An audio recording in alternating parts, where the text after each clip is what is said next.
I do it? Yep. You did it. Oh, yeah. How come there's 3? 3 ways. One's for Zoom, one's for PA, and one's for live. Oh, okay, thank you. Thank you, Right, Chris. Yeah. I have a new clicker with 3 different buttons on it, so. You might want to consider less bright light bulbs. Good evening, everyone.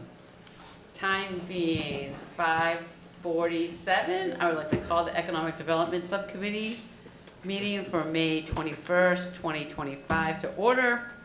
The meeting is held in the Municipal Building, Council Chambers, the 2nd floor.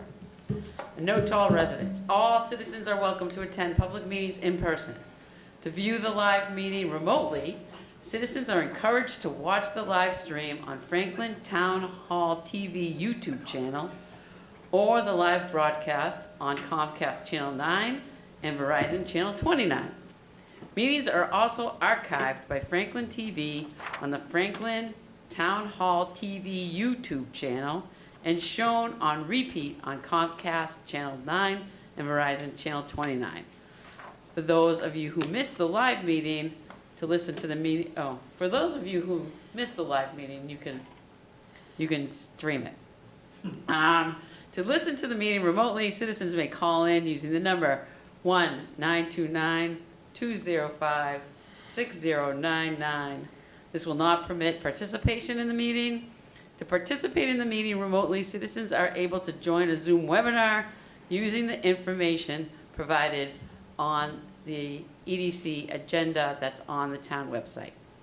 The Zoom webinar ID number is 820-5364-8422. Any participants who wish to speak during the webinar must enter their full name and email address when joining the webinar. All participants will be automatically muted upon joining the webinar. In order to speak, participants who have entered full name and email address will need to select the raise hand function to request to be unmuted. All speakers will be required to state their full name and street address before commenting. Tonight, all the members of the EDC are in the council chambers. We are all live together, and Glenn Jones has joined the crew. Thank you, Glenn. Anytime. Happy to help. And we have Kobe Frangelo and Patrick Sheridan as well. Tonight, we are going to talk about the home occupation zoning bylaw amendments and we have Kathy Liberty and Amy Love with us. And Jamie, would you like to start, or do we just hand it over? Very quickly, Madam Chair, one of the council, I don't need to tell you this, but this is how you've been You the can tell everybody. leading advocate times. for this for several years at least. We have a proposal here to add in a definition of residential commercial kitchen into our town bylaws, which I'll just read for the record. A residential commercial kitchen space primarily for preparing, cooking, and producing food for off-premises consumption and/or sales. The residential commercial kitchens is an allowed use in the unit if serviced by an on-site subsurface sewage disposal system, septic tank. Connection to public sewer is prohibited. And then the second part of this, Madam Chair, as you know, is the use table. Right. I just want everybody to know that, because I think a lot of people may say, well, all of downtown commercial is sewered. It's actually not. So there are a few parcels in R5, downtown commercial, and a couple of the other zoning districts. So we put a yes across the whole use table in residential districts. And there's a footnote down there that says, see limitation of the definition, which is, even if you're on private septic in any residential district, you are then eligible for this to be a use on your property. Right. So I think we had thought maybe just R1 and 2 might be the spaces, but actually when the town engineer went to go look at the map, there are parcels in almost all the residential districts that have that. And then finally, the Board of Health fee. I give Kathy and the Board of Health a lot of credit. They're maintaining the same amount. They're proposing the same $100 that would be for every other inspection. So Amy Love and Kathy Liberty are generous to be here with us tonight if anybody has any questions. Come on up. I think, I like the idea to have it in all the residential districts, because, I mean, we don't know if everybody's on, I mean, you guys know how many people are on septic, how many people are on sewer, but there could be somebody else on septic. I know that this is kind of a compromise that we've worked out, and it's kind of a test case, I think, to see how many people do this, how much water they use, and maybe it'll get increased further, but it's a great place to start, I think, and I appreciate everyone for all your compromise on this, and I like so the $100 fee is the same as a food truck or in a commercial yeah. kitchen? Is that, Yeah, that's for the inspection, right? no, for the No? permit application. For the permit? Yeah, Okay. and so I surveyed the surrounding towns, and the average was $100 as well. Okay, for a home occupation? Mhm. Okay. And so does that, you still have to go inspect? Correct. But Right. we don't charge inspection fees, we just Okay. charge for the application. Okay. All right. Does anybody have any questions? Patrick? So, could somebody in the downtown area get off the public sewer and get it on, if they wanted to? Or is that not allowed? You mean if they not have to have a septic then? Yeah. Could they get one if they wanted to? Or is that not? I don't know, Probably Jamie. not. You'd have to, it would be very expensive, Yeah, that's right. probably lose property value. Kathy, I don't, I don't think, once you're tied into, Yeah. You can't get off. you can't, yeah. Yeah, interesting. Okay. And if it's, if this does continue and we decide that people need, you know, if you're on sewer and maybe you need some sort of grease trap, it would be less expensive to put a grease trap in than to put your own septic in. Probably, you can buy a house someplace else. Yeah, yeah, right. Yeah. Anything else? Nope. Counselor Jones? Thank you, Chairwoman. I appreciate the time. I appreciate being here. First of all, Welcome it's back. fun to be back on a board I once used to chair back almost 10 years ago. It's good to be back. Kathy, first of all, I haven't seen you in a while, so I wanted to take the opportunity to say thank you for all of the hard work that you do on behalf of the town of Franklin. I mean, you've been key and pivotal helping out with the migrants at the hotel, as well as all of the various businesses in town that you somehow mysteriously keep track of. I don't know how you do that. You're like Wonder Woman, as far as I'm concerned. But thank you for all the hard work that you do. And Amy, who I haven't seen since the master plan. How you doing, my friend? Madam Chair, just a couple of quick points through you probably to Jamie. Number one, since according to the use regulation schedule, this is listed as residential commercial kitchen, but yet, and I understand the logic in C1, C2, DC, B1, and B, but my first question is, why aren't we including mixed business innovative zone? And that is actually kind of a great spot to include these kind of commercial kitchen locations, right? Like down at the, I think that's completely sewered. So I think that one, I mean, we can add it, they just won't be eligible. And we have the shared kitchens in We have there. the- We have the shared kitchen. That's what she in that just- area. Literally just said to me in my ear a second ago. She's like, and the commercial kitchen bylaw is now bylaw. Right, right, so we And do they have- actually, that business, actually, that particular zoning district, we, I think, had even the commercial shared spaces in there before the recent bylaw attempt. So, as we're talking it out, I think it's already eligible. Glenn. okay. No, I was just curious, just looking for clarification on that. Oh, I mean, and what Glenn means is the residential people in that area, right? Residential housing. But they're all in a different zoning district. MBI are just those It's few just parcels. Right, those the mixed parcels. business, Clark yeah, Cutler, it's just yeah. those parcels right there, So so, there's none there. okay. That's what the answer is, there's really no houses there. Well, those residential districts, I think it'd be R, single family 4, Amy, maybe, I'm spaced, maybe GR5. Either one, they would fit into one of these other categories where it's yes. So Fisher Street, Hayward Street, they would Yeah. all fit in that They're in area. a different They're in a Zone, different, they're in a right? residential zone. Okay. yeah. So only one further question, Madam Chair. You probably already know the answer to this one. Is there a square footage limitation? I don't believe so. No. No. No. It's just whether you're sewer, whether you have public sewer or not. Yeah. Because we felt like if you're not on public sewer, like, that's up to you. Like, it's pretty laissez-faire, right? Like, it's just, you know, if you're 5 acres, okay, you can do this. If you're a half acre, you can do it too. I do think logistically, trucks driving up and different things are gonna be different in smaller parcels. Smaller parcels, you're gonna be able to produce less. Obviously, if you have 15 acres or 10 acres, you may be able to do a little bit more if you have a barn or something like that, so. But there's no square footage requirement that I'm aware of unless Amy is aware of something that, I don't think so, right? Yeah. That's about it. Other than that, I think it's a good idea.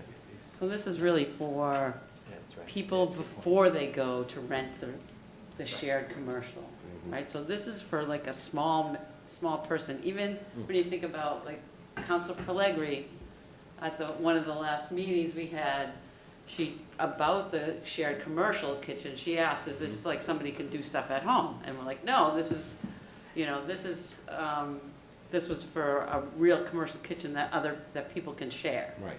right?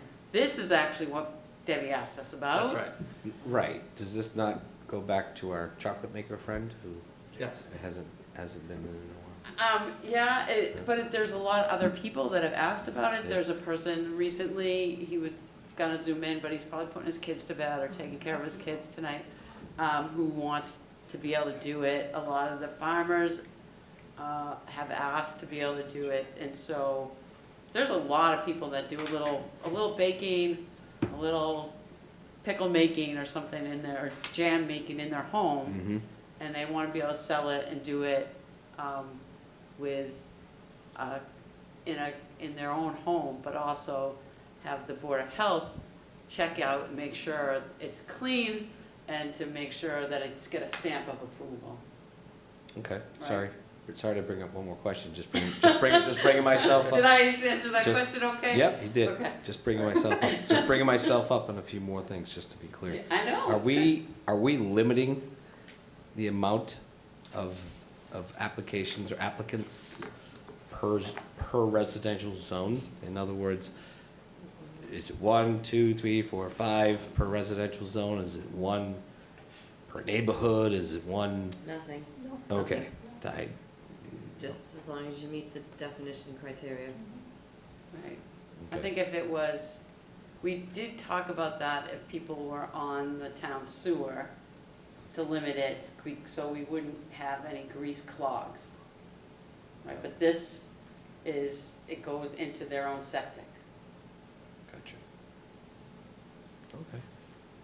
Just curious. Kathy, you have something to add? You're like, Well, I think through the chair, I just want to make it clear that residential kitchens can only make cottage foods, and that those type of foods are not temperature controlled. So they can't just go and make, you know, steaks and sell them. It's more baked goods. So there is a restriction on the type of food that they can make. Right. I just wanted to make that oh, clear. No filet mignons? No filet that's mignons. good. And they No can't, caramelized onions to go with that? I mean, there's got these. No produce. Well, no, I think that is a good clarification. yeah, it's good. And it's also, you can't like cook the food that you put in a food truck. You still have to go to a Right. commercial, a full commercial kitchen. Right. Yeah. Anything else? Thank you for the Kobe? clarification. Thank you for this. I mean, this is great. Obviously,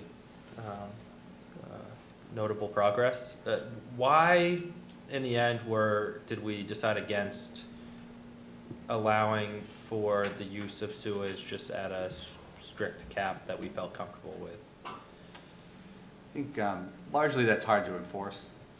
And there already are conflicts between people who leave their water on and their hose and get charged too much money in water, and then there's sewer backups. It's always the town's fault, even though it's like in their house. There's a lot of pointing fingers, and I think as Councilor Hamlin said earlier, you know, I mean, this is kind of opening up 30% of the town, which is substantial. You kind of see how it goes. I think some of the protections that we would need to put in for the sewer district and the sewer system would be significant. So you might have to put in a grease trap in your house. We mandate that everybody else puts one in. So then how would a residential homeowner get off? You're unquestionably at some point going to get into kerfuffles between, you know, what people dump down the sink, the toilet, into the system, clogging things up, having to go out, you know, there's a fee associated with that for the DPW to go out, you know, on certain stuff. People hate fees. There's just a lot of conflict that would arise. And I think the biggest piece is the town of Franklin, not only just the Beaver Street Interceptor, but over the 20 years, has made a remarkable improvement with the water and sewer pipes and cleaning them out, I&I, all that progress. And if you open it up carte blanche, you could really probably go pretty far back on that progress. And then getting into enforcement is really hard. I think Kathy, Brutus, Doug kind of all felt like we already have so much enforcement that we're doing that is hard to police. It's just another thing that would be challenging to enforce. And then the last thing I'd say is also, I think, you know, as you kind of take baby steps with this, you know, also like shipping to homes, you know, trucks on roads, we hear complaints about speeding and all these issues. So I think it's just a salad bowl of stuff, Councilor Frangillo, about, you know, where the concerns kind of were as to why not just free range everywhere. Yeah, I get that, you know, incremental progress, open up some things, let's see how it goes, and we can go. I just, you know, I was quickly seeing what other communities, and Canton, Framingham, Beverly, you know, somewhat similar communities to us, Brookline, have residential retail kitchens without a septic mandate. Now, they have a lot more extensive rules around, Right. so, you know, that's sort of the trade-off. But, you know, I don't know, just keeping in mind that it's doable, and, you know, that's still a substantial portion of the population that we want to, you know, we recognize this as an economic development benefit, and you know, a benefit to our residents. So continuing to find opportunities for everyone to have access to this would be great. But you know, We'll try to get I'll try to ask Doug and Brutus to talk to the sewer commissioners, you know, in some of those communities, just to see like what are those rules, how do they referee it, Yeah. you know, How do they keep track of Yeah. it? how do you keep track of it, enforce it. And, I'm guessing they have far greater also bandwidth, truly, you know, to be able to handle some of that. And it's probably been going on for a long time before it's been like a recent more fad in the last 10 or 20 years. As we know, some people in Franklin have been doing this for probably 30 or 40 years. So, Illegally. you know, but we'll reach out to, you said Brookline, Framingham, and I think Canton stands out. Canton? Beverly, you know. Beverly? Yeah. Yeah. That's it. Thank you. This is great. Yeah, and one of the other things thank you, Councilor Frangillo. One of the other things I wanted to mention was that, you know, when people start to worry about like truck deliveries and things like that, it's like by that time, this person is making so much that they've moved to one of the commercial kitchens that we've allowed in town, and so I don't think that's gonna be a problem. If that does become an issue, then we have to try to get them to go to a commercial kitchen or something, right? Yeah. But there are ways to do it. And, I'm glad that we're taking this first step. I'm really excited about it.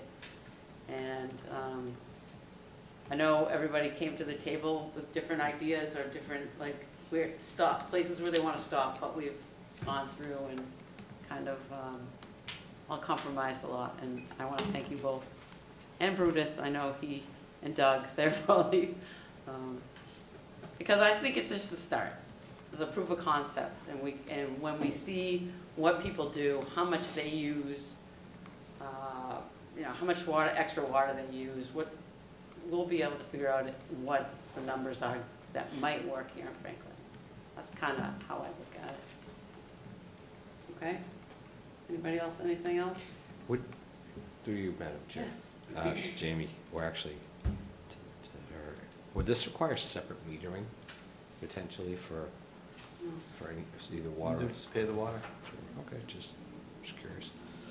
I didn't know if, if the homeowner wanted to allow for separate metering, just so they could separate. track. Yeah, just to kind of separate the two costs, their house water with their If I may, business. through the chair. Yes. Submetering is usually used for a landlord and tenant, and in this case, there are special recommendations as to the water saver supplies in the Mhm. house. So I'm not really sure that you can submeter for something like this. Okay, But I can do a little legwork for you to find I out. was just curious. Yeah.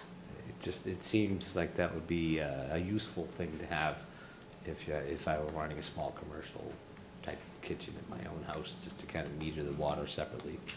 And I'm looking at that from a fiduciary perspective, less than a water perspective, more of a keeping track of what water's going where, for what use.